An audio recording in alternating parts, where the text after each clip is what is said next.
والله پیغمبر او پرورده مولات که بود مشکل داشت نجوای دیدم والله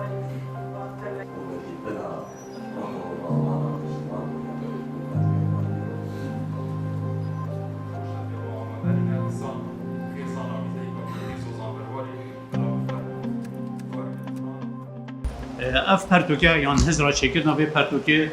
زوری تبک و دو جارا شنیزیک مکاون یاسیه جارا که وک خارزای من و رخیش کامنه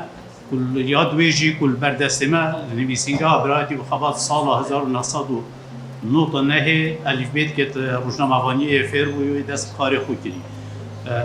نزیک نیاسینا منو وان یان بجین منو کاوی کو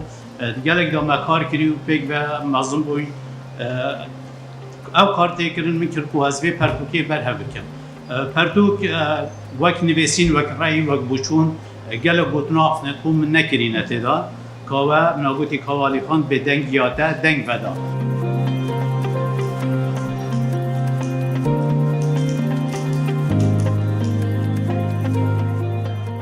البته همی کس و کار و حوال روی دم و ایستگاه جدادا شهده بودن کو او کسی که آرام چالاک و ماندینه ناس و دلسوز بود لما وغروی یا نلوقت البرینه که کیرو آزاره که آمازن گهان دمه همیان و زحمت افسانهی بهته جاره سر کنن لیلی تشتکی دیجانا مده هی پیچه که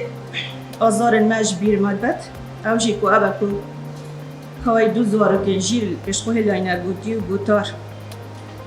و ام باوری دجهوی گرن و بنا جه سرفرازی و با بیوانجی دگورا خدا شمازی بیبن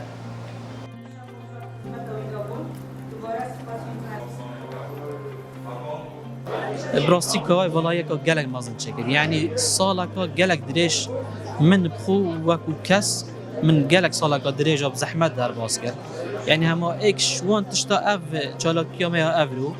اگر کای ساق با احتمال گلک دا برای کو بکتر بیت و او زحمت دا مدیدی ویری داد بیت دا